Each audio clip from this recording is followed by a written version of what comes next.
Here we go! Ruddy versus DMG. We've been waiting for Ruddy to appear again. On the previous week, they played one game without leader. They had to play with Yamato, which is a situation no longer the case, I believe. And now we can see Ruddy at full power, I think. DMG, on the other hand, they showed up today. They were looking kind of, oopsie daisy. We have to talk about this. We have to talk about Ruddy. Where do we start? I want to know. We start with the fact that Ruddy had two completely opposite games in the previous week. Like, we saw two different Ruddy sacks in their first game versus the second game. And if they continue bringing on what they showed us in the game number 2, this is a team that most likely just comes out of this game clean because they were good, especially if DMG are not careful enough with their draft and give them some champions like the Skane for Yonkers. God damn, how did it even happen? I agree. On the other side, for DMG, initialize. This is one to take. This is an important game for them, I believe. This is also a statement on how they can approach playoffs as well. Yeah, I think they are in a bit of an interesting position because we had these conversations in game 1 where we saw a first pick Swain and then an anti-dive comp into DMG who have been defaulting to very heavy dive, and that's quite common around the world right now. It's a very common style of draft, but if that's all that DMG plays, that could be really scary here into some of the most experienced and well-rounded players in the world, particularly that top side of the map, right? And then you still got some players here. Bucci, Bitzer, Klamski were all in the NLC last year. We're all in Div 1 last year. All had a pretty good showing last year. They have still got to step up to another level. We've already said it is a rough time to be a rookie in the NLC. It is a rough time to be an ERL veteran in the NLC. Our top teams are full of some of the biggest talent out there at this level of play and beyond. And they are going to have to show it today. This is not Ruddy with a role swap or a substitute in. This is full strength Ruddy Sack, who are here with some players who maybe are streaming and taking it a bit easier in some ways, but are still some of the most mechanically gifted players in the world, bar none. You were That's talking a lot about to go against. You talked about damage, and I would just like to highlight that even though Perks had to do that subbing into the mid and then went to the top, yada yada, he was still able to get 37.6% of the damage in the team. I'm just going for another roll again, and I get 37.6%. You were asking me in the break for a hot take, and I was about Yes, to say, I feel sir. like Perks got a little bit, there was a little bit of shade being thrown in for the level of play last week. Got solo killed and all that kind of thing. But the guy still puts up the best DPM numbers in the league, the highest damage percentage number in the league, joint highest CS per minute in the league. It's got the highest kill participation for any top laner in the league. Yeah, there's some individual moments, some on-screen feels bad moments, but the average level of what the guy's putting out is pretty unreal. Love it. Give me your hot take. This is my I time. think Perks Oh, it's yeah. might just be the best It top wasn't laner a in the hot league take. yet. Perks might be Is the it best hot? top laner in the league with one game of top lane. We'll see. Is it a hot take though? I mean, Baus is also playing pretty hard. It's not even Baus I'm thinking about, to be honest. It's just in general. Like, we have such a tight competition on the top lane, but okay, we will talk about it later because Solari, your hot take before we jump exactly. into this. Yeah. Before we jump into the draft, I think that this is one of those games that is going to be most likely won in the draft. I think if Ruddy Sack draft this correctly and if DMG are not careful enough about their picks and bans, they will lose it before the game even starts. My goodness, we're going in hot. Any DMG fans in the chat? Please show up. Skarner removed Draven as well. Victor Kalista and Cassante. The Wukong is still available. The Vi as well is still available. Varus, if we don't have it, well, they kind of handshake on that and they can take Jankos is another one. We saw the Corki previously, didn't work, and for the first time today, Jace is available. But keep in mind, there's an item that makes Jace a little bit more interesting that is also not available. Yeah, the Unending Despair is not available, but I think anyone watching the LEC, I highly shout out to Nightmare who put a whole little segment on Tank Jace and why it works, because a lot of it's also the runes. because it allows you to survive the lane swaps a lot easier than you would if you've gone damage. And that's partly why Jace is getting away with being played when a lot of those lane dominant champions aren't right now. And that being up is still very much an option. I think Leader and Perks could both happily play it if you want to flex it somewhere else as well. But I think the response here from DMG, they've gotten the Varus, which is really strong. They've gotten the Rel, that's really strong. That combo plays in multiple different ways. You can play a little bit longer range if you want to. You can play for the pick. It makes a lot of sense, and it fits in most compositions. So we gotta see what else DMG are going to bring out, because so far I'm still a little bit suspicious about whether they would be able to show us something new and fresh in their draft, because otherwise I would be worried for them. But we have Aurora. It's our first Aurora of the day, by the way, and we expected this year. I believe we talked in the beginning of the day today that she is one of those priority picks that we're seeing throughout NLC. I'm happy to see her back, because she will be happy with Varus and Rel, and especially Rel, to be honest, because whenever she gets the opportunity to lock people down, especially with the J4 combined with her ultimate, people are not getting out of it. Yeah, you've got a big amount of teamfight wombo combo there. My question then comes, does Bizguard play something like the Vladimir, which has kind of been rising in priority specifically into the Aurora? Because Aurora likes to play her laning phase with incremental amounts of damage. And Vladimir has just been chasing after the blood bank and stealing all that health back. You don't get to play those extended trades. Instead, they're going to go towards the Orianna instead and say, look, well, we'll match you teamfight wombo for teamfight wombo. The moment 5 players, hell, 3 players turn up on the same screen, a lot of people will be pressing their R buttons. Yeah, this is a wombo combo game. This is everybody presses R and let's see who survives. I don't think this is a good day to play as a Varus, because you need mobility, and I think you're just locked in. And just as we heard yesterday, hey, but Varus has flash every 5 minutes. Rumble and Jace are removed on the second rotation. A little bit of attention towards the top side. Keep in mind that this Aurora can be played in multiple positions in the map. It was used like that. I know it's not used it anymore, but this is an interesting team, so we might get some interesting picks as well. Rather happy for DMG for them removing this Rumble, because I feel like for Ruddy right now, this is such a great opportunity to pair up what they already have with Aurora and J4 with some additional wombo combo on top of that, just laying on some more ultimates that are going to lock people. No, they're going to kill people who are already locked in those ultimates from these two champions. So Ruddy can really play this very funny here. And look, we've already seen the Ruddy Sack graphics, and shout out to the graphics team. Actually, Teddy and the crew have done a phenomenal job with all the Premier League graphics for the football scores. And look, it's January. It's the transfer window. You've got some flex options here. You can move that Aurora around if you want. We know Perks could play that top lane if they wanted to. Well, you know you can look to play it out like that. You've got a number 9 option in the Aurora. We know how strong she is right now. But DMG, staying true to their roots. It's a dive comp once more. It's an all-in wombo combo engage comp. They've gone for the Nocturne Orianna combo. Anybody who's watching the LPL earlier today would have seen some despicable things in game 3 of the draft earlier. JDG versus, who was it? Oh no, I was casting that game, I should know. Oh, lovely. They lost. That's not a good start. Oh no. Akali's locked in. We move. But either way, they're still going to be looking here with that Akali locked in. That's now a double flex, right? You can move the Akali top, you can move the Aurora top. That's kind of good fun. I like that still. And the Nautilus would be a great combo.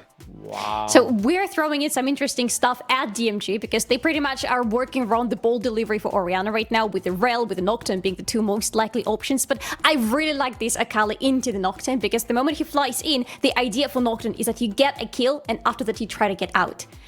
If you don't get a kill immediately, which usually is where Akali plays a very big role, with going back into shadows, with actually taking kill on her own, because she's capable of killing Nocturne if he's not fully ahead of her, that's when things and a team fight in general becomes very complicated for DMG.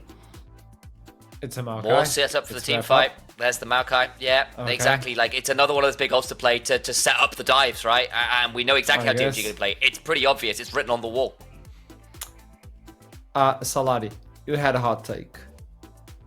I had a hot take that this game could be won before the game even starts in the draft. Is it reality? I don't think it is fully a reality, but I think we're getting very close, because for DMG, this is a very straightforward composition. And I feel like for Ruddy with Akali, Aurora, and J4, I think they're fully equipped to answer this wombo combo with their own. Okay. Initialize. I think Ruddy Saka got better options for playing the side lanes. That said, the Nocturne Maokai potentially allows you to punish some of those split pushing options that are there. We know how the likes of Perks has tended to play across his career in terms of looking to really get vantage in terms of the side lane pressure. That could be good. I still think I prefer Ruddy Sack's ways to variety in playing the game. They've got a few more ways to play outside of those big grouped up wombo combos.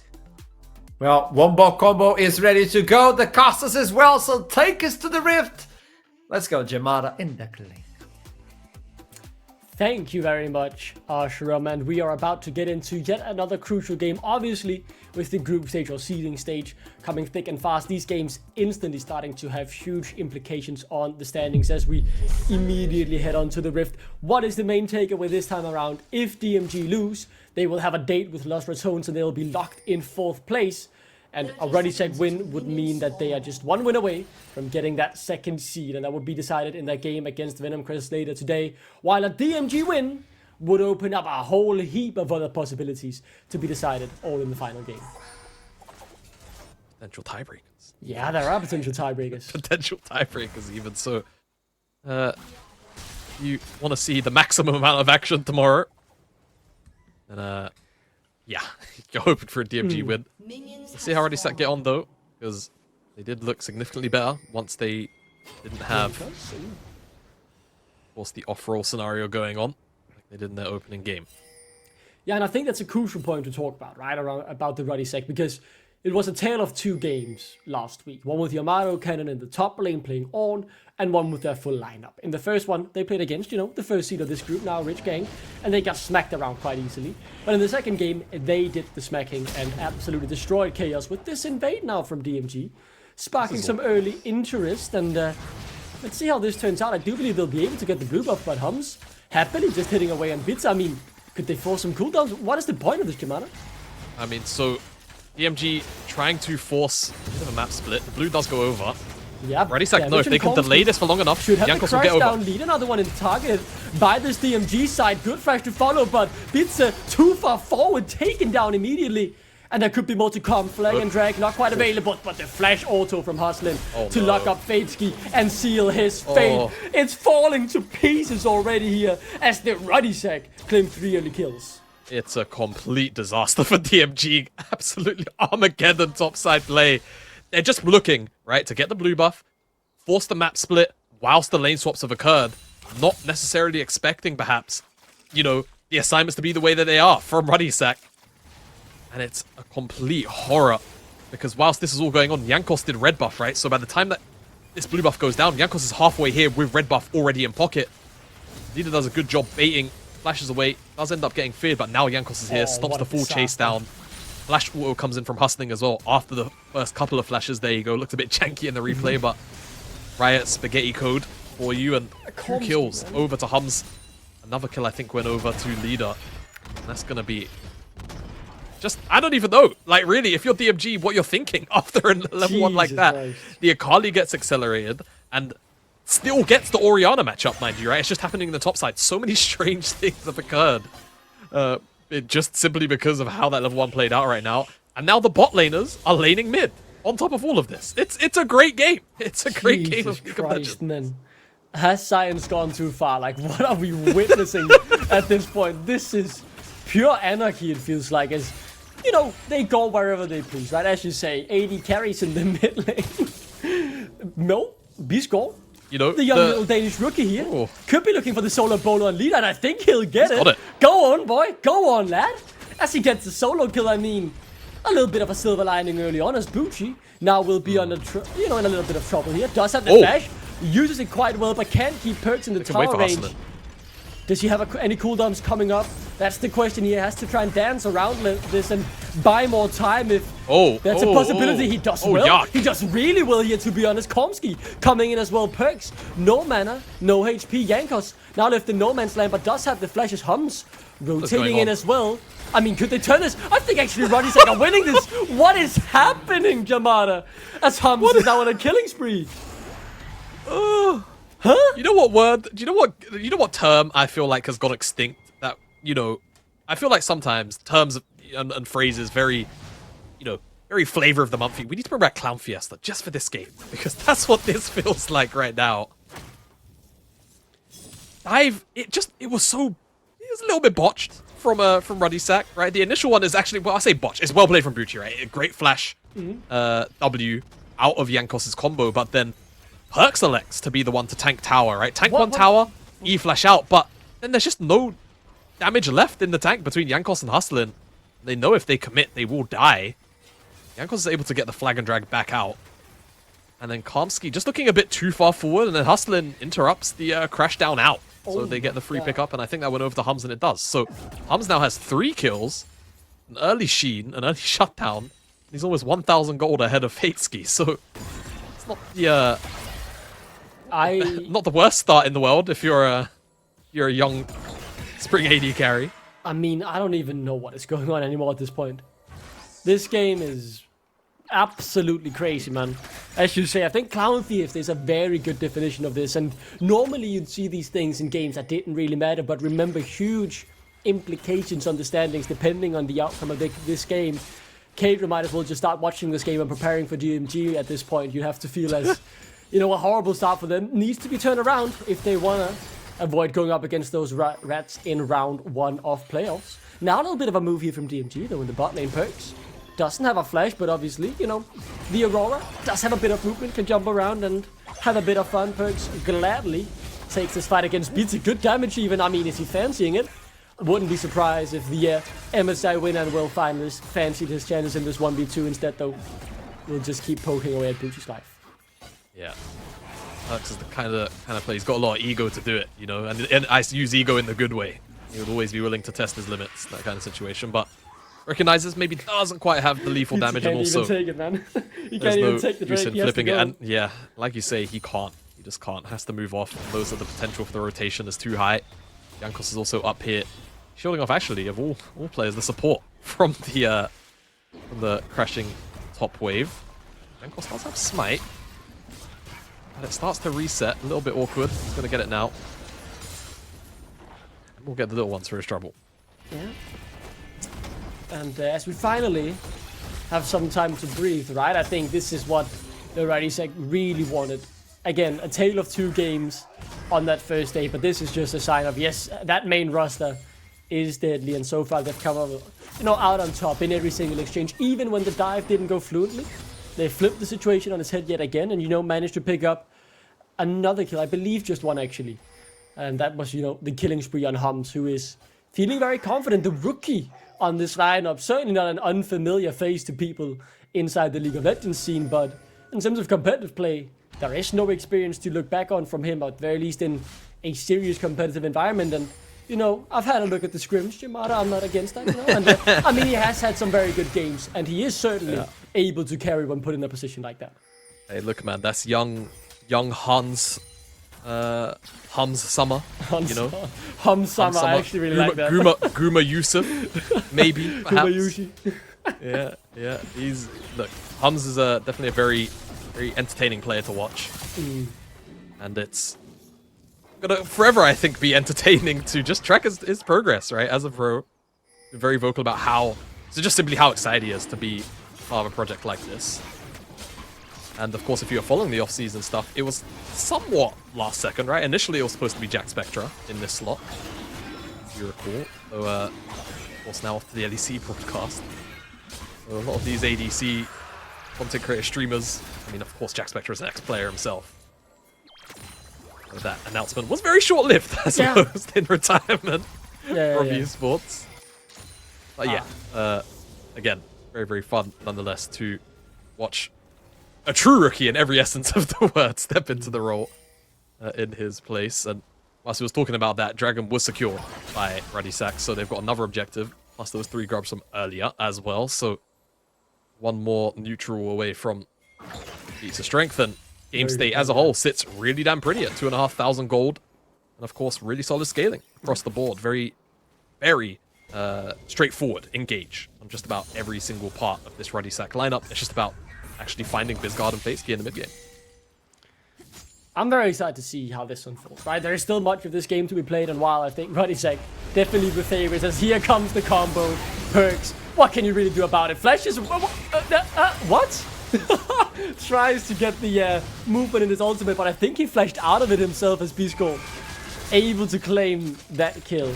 a Ruddy Sec roster that certainly doesn't fail to deliver on the content part, but I think behind the scenes, Don Jake and the crew have very serious ambitions, right, Jamada, about winning the league. Ruddy Sec, an organization under Ruddy before that has always been entertaining to watch and always done, decently well, right? A few fourth place finishes, back-to-back finals last year, but ultimately it ended in heartbreak in both splits. Failing to win the finals and failing to get their hands on the first trophy. There is no doubt about it. That is that if there ever was a time, it's this roster, right? You have, as you say, LEC level players, MSI winners and world finalists on this roster. If not now, then when is the question I would pose about this Ruddy Sec roster. But then again, the competition has never been higher or never been fiercer in the NLC. Exactly. Organization league, you say. Internal expectations always been high. But it's just always been the dotting of I's, crossing of T's that have just fallen short for Ruddy.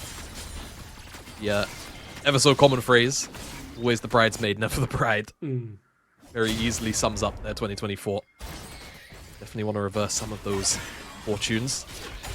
Yeah, what a year they had though. What a year, as they do claim those feats of strength. I think, looking back, right, they had a miracle run. They had 1% chance of qualifying for playoffs towards the end of that spring split, and they made it in as the 4th seed. Had a miracle run all the way to finals and summer split. Different story. First place in the regular season, favorites all split, and just falling short in Game 5 against Venom Crest. I mean, when those two go head to head later on today, it is a rivalry not just between two UK orgs, but two orgs that have always pushed each other to the limits, right? 2 5-game series in the Aurora Cup semifinals and summer finals of the NLC, with Venom Crest coming out on top. More on that later though, as that's simply just a teaser. This game has slowed down, so loads of time to explore those different storylines as DMG have settled themselves in this game, Jamada, and I mean, they aren't out of it yet.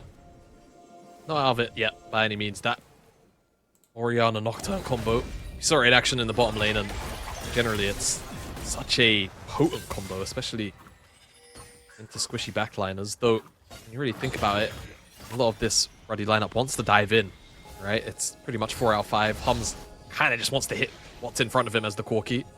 That's about it. And even if DMG, assassinate this Corki with those 2 big ultimates, then that means it's, a shockwave that's maybe not being used for multiple diving members, as like you call out, Biscard could be in trouble. They are here to respond. They have the Orianna Nocturne combo available. Won't use it this time. I was thinking maybe in the small little area, right? They had a chance of doing something. Yeah, let's see. 2-man, they get it out, and the damage is decent. Not a good kill secured yet, but there comes the first one. I mean, they could have hoped for more, but they'll gladly take another kill on the right target as well. The first one for Fatesky this game. Yeah, they also get Jankos' flash too, so not bad at all. Disrupt the dive that was in the offing. I will say, using those big ultimates though, before this dragon spawns, 35 seconds time, the pick feels nice, but now it's, no chains of corruption, no lights off, no shockwave. Whereas on the opposite side, Ruddy didn't really invest anything, so it's actually not the worst thing in the world if you're talking objective game, the macro side of things. Sucks to get picked off like that, but Death Timer means that Hustling's already back out on the map, and they already had vision control on the bottom side, which wasn't swept by DMG off the back of the play. So we kind of just returned to exactly the map state we were in before the play unfolded. I think that's a very good point. If Ruddy's want to try and capitalize on those ultimates being down, now is the window, and you can see Jankos stationed just as the Drake spawns to instantly take that down as well. The gold lead hasn't been growing for these past 5 minutes, but they've been, farming, getting their power spikes, and getting that second Drake off the game. Now the feats of strength already in their pocket, but they can always use another neutral objective, right? Getting towards that soul point. So that's a very nice Drake, and as you said, DMG can't contest. They don't have the ultimates. Whole economy not in their favor. And of course, with Herald spawning at 16 minutes, it's not even as if DMG can look to cross map on this timer either. So it's kind of just all ups if you're a Ruddy supporter. DMG definitely want to look kind of soon in terms of a power spike. Or just anything, really. Though, as I say it, actually, Fatesky's gone on hit this game, which I don't blame him, I feel like even if you go lethality, you're still going to be reached. It's kind of just It's kind of just the story of playing against the Jarvan. If Jarvan wants to press his R on you, he will eventually find a way. I mean, Unless you are quite literally playing 3 screens back. Yeah. I mean, it doesn't really matter. At the end of the day, especially when it's Jankos Jarvan, right? He will find you, and he will lock you down.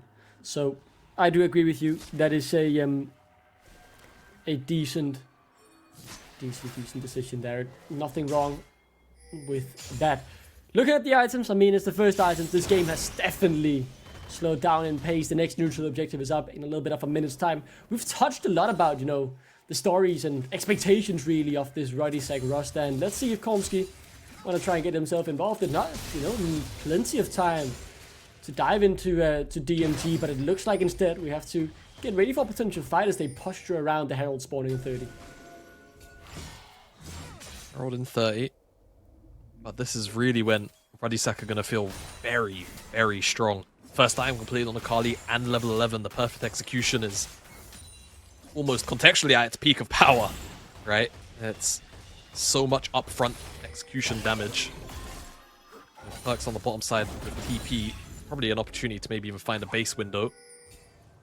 Things seem primed for Ruddy Sack to get this one started. Just need mid-prio. DMG will have to end a second. I think that's always the way that this is going to have to play out. Let's see how things unfold though. Didn't reset down here. Gonna stick around. Maybe he tries to keep Bucci around, but even as I look at the scoreboard, he doesn't have teleport for another couple of seconds. The Herald has been started up. DMG have to walk in second. They have to try and force the play with this Orianna Nocturne combo. He's on Bitzer. Here comes the combo. It's on to only hustling, and he's singled out and taken down. Good 3-man ultimate as a re-engage. Leader now coming in from the flank. Perfect execution available. 5-point strike connects as well. The damage is good, and he finds 2 immediately. And the next up is Fates. Gives 3 quick kills, and that Rift Herald on top of it. Ruddy Sack with a clean fight. Leader for so long has been an absolute master of his craft when it comes to these melee assassin champions, and I mean, you given an entry like that, he is gonna take it. And again, we speak about how DMG need to utilize the maximum, you know, capabilities of this combo. Bitse just flunks on the flash, right? I think he's trying to get Jankos in this flash instead. It just comes in late, and it all hits hustling. 3 ultimates for the support. Jankos locks up 3 members in the Cataclysm, and then the ultimate comes through from Leader. But now we come out of the replay in the mid lane. Trouble, good flash to create some space. Komsky not in the same luxurious situation he is. I mean, not in trouble right now, but the turret is. As now they will turn their attention to the targets and take down Komsky immediately. And after the game had slowed down, Ruddy put their foot on the gas and start getting some kills their way. Getting some kills their way, indeed. I'd say now, actually, gonna sidestep the Perks combo. Should be fine unless Hustling can find a Dread Flag. No flash. I mean, he's dead here, right? The flash was used in the final fight, and Perks will claim the kill. Hums doing a whole heap of damage on the opponent's AD carry there, as now Bucci's the one in trouble. He's left on his lonesome and left out to dry, you could say. He could try and buy some time, but so tanky. I mean, not so tanky as this Maokai. So tanky, not yet. Very far off, and Ruddy Sack just exploding this game wide open. As tier 1 drops, rotate over, kill the bottom laner. Oh, sorry, rather, kill the top laner in the bottom lane. It's all going very well for Ruddy. There's not really many answers coming out from DMG at all. And I can't fault them. You know, their entire engage plan comes from this Nocturne Orianna combo, and they've just not been able to find that key target you would like to find. Whether it's Hums, whether it's Leader, they've not been able to prevent them from causing major disruption in the backline, and with so much backline disruption on offer, it feels like this continual gameplay cycle is just going to continue until we get an end game here. Astlin and Jankos hunting for members of DMG, but they go back and retreat. And expect this now on repeat if you're Ruddy Sack, right? Clear waves, walk into the jungle, get vision, get objective. DMG overstep, just absolutely obliterate them. Oh, they want Hums here, and they're going to try and get the pick, but they're too far forward. Ruddy Sack had read the play and coming with a counter move. They've taken down Fatesky, but Bucci's now the one in trouble. Is there any way out for the All-Pro top laner last bit? There certainly isn't. Holds onto his flash, knowing his demise was inevitable. And it seems inevitable that Ruddy Sack will continue to grow this goalie. Peril now summoned, and I mean, there was always the miracle, but it seems like the light has been turned out here for DMG. As the Herald charging through, the turret's taken down, the gold lead ballooning in Ruddy Sack's favor. Yep, 6 grubs, no chips, but they've got a Herald. That's going to break open the base inhibitor if they want it. No Baron up, but Atacon, I feel like, maybe worth breaking the old guard rule. Though I actually wonder how that rule has or hasn't evolved, right? In terms that's a good of question. inhibitor before Baron. It's not something I thought about. Maybe we get a word in with LS. And this is, of course, the one that he popularized the whole no inhib before Baron, or no inhib too early, right? 20 minutes, I feel still like is a relatively solid rule to follow. Well, of course, it was so heavily tied around that Baron buff spawn up. Either way, Ruddy Sack, they had the option to get the inhibs. I'll tell you that for free. Seems like they just decide to back away for now and pick up more IAM completions, right? You can see on the side of your screen, leader, second item. I think he had that Shadow Flame beforehand, but goes back and now he's got Seekers and the upgraded tier 3 Sork shoes just for maximum power for the immediate future. Spend that gold where you can. I don't mind it here. And perks as well. 2 items completed on that Aurora. Oh, Continuing to scale up. you cannot lose your jungler now. Not when Aracon has just spawned, and it is a massacre. Komski's He next. gets obliterated. And now Komski left on the wrong side of the rift. I was about to say potentially an Orianna shockwave could change things around Aracon, but when you're 3v5, there is not much to do. Ruddy Sack are not taking any chances this game.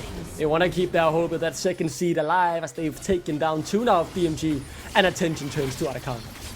Attention will turn to Archon. This should be a very easy pickup. No jungler, no support. Those are the 2 core facets of how DMG were looking to engage. They have been dissected and removed by Ruddy Sack. With this buff in tow, I imagine they look to just get the inhibs, right? Get them ready, prep primed down.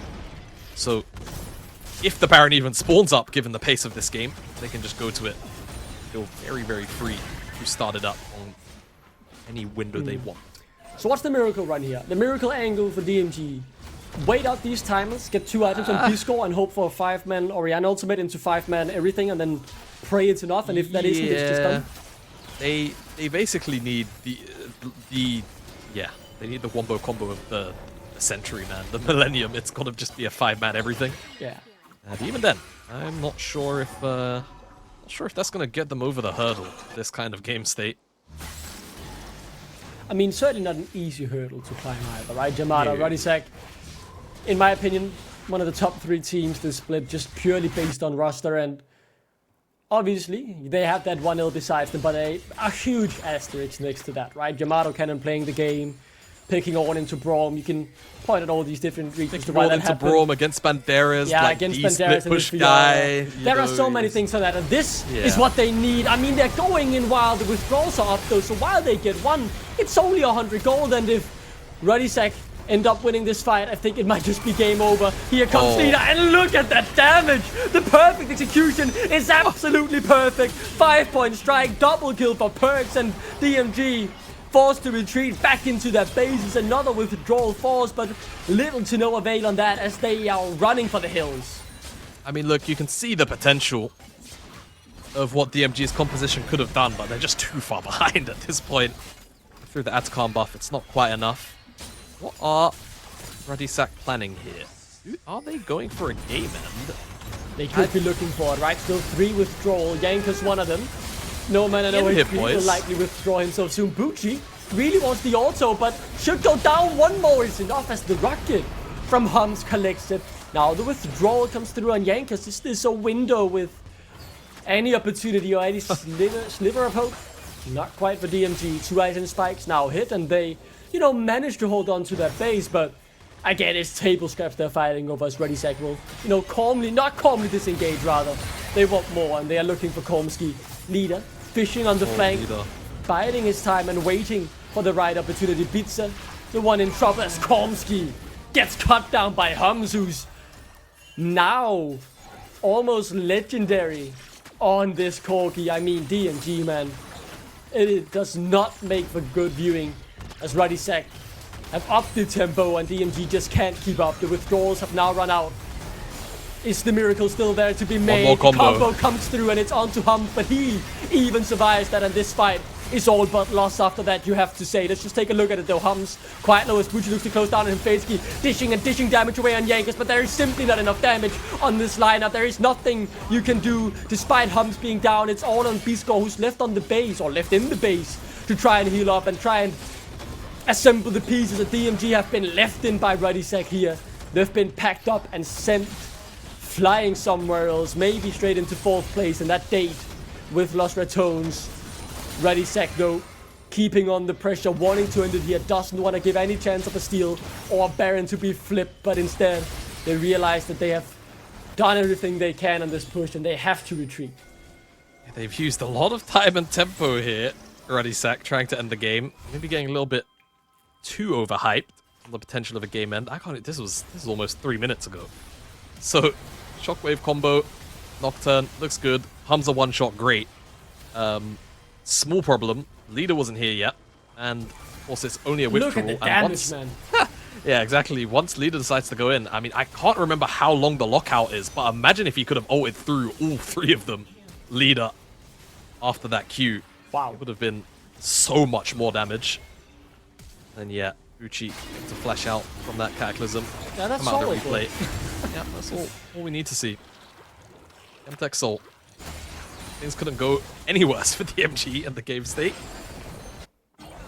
This game is basically done. We're kind of just waiting for the Nexus to blow up at this point. Yeah, there is not much to be done, especially when your tank gets caught out like this. Bucci, man, come on. And we know there is so much better in this guy, but this day has been one to forget for him as he's caught out once again and taken down. Now 4v5. Desperately, DMD trying to hold on, trying to get something. There is still one last combo in their arsenal, but I doubt it will change anything. They can say hello to Los Ratones in the playoffs as Ruddy keep that hunt for 2nd place well and truly alive here. Look at Perks, man! He's blowing up the backline. It is absolute carnage as they get ripped to pieces, reassembled and destroyed yet again.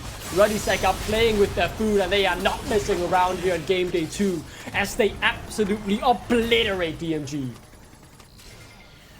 Just excellent stuff from Ruddy, right? Clean snowball once the snowball got going. Yes, a couple of hiccups definitely, which I think, you know, players like these, and we've kind of seen through watching the scrims, very public, will probably be a little bit critical of themselves, but nonetheless, win is a win. They've got one more game left later tonight against Venom Crest. Organizationally, of course, big rivalry there. Much different iteration of Ruddy, however, much different iteration of Venom Crest in many ways too. But that will be their final game. Both, as of course, that was also the final game here for DMG. 1 and 3 is what they will finish their night at, and like you say, pretty much all but does, I believe, That lock in does their lock them date forth, yeah. with Los Ratones. So they are going up against Los Ratones now. The final game here today will be the decider, as if Venom Crest win, they will lock 2nd place. If Ruddy win, they will lock 2nd place. Absolutely huge implications for standings. But before we get to that, let's send it over to Arshiram and the team to break down that game. That's a rough future for DMG. And the You're the team. team? Hey team, We are how the you team. doing? Hey. Well, that was Salad. You said it at the end of the game. Day 1, 24/7, and it's not even like their game. They're just winning. Ruddy are looking extremely good, and you also brought it up, initialized before we start talking about the beginning of the game.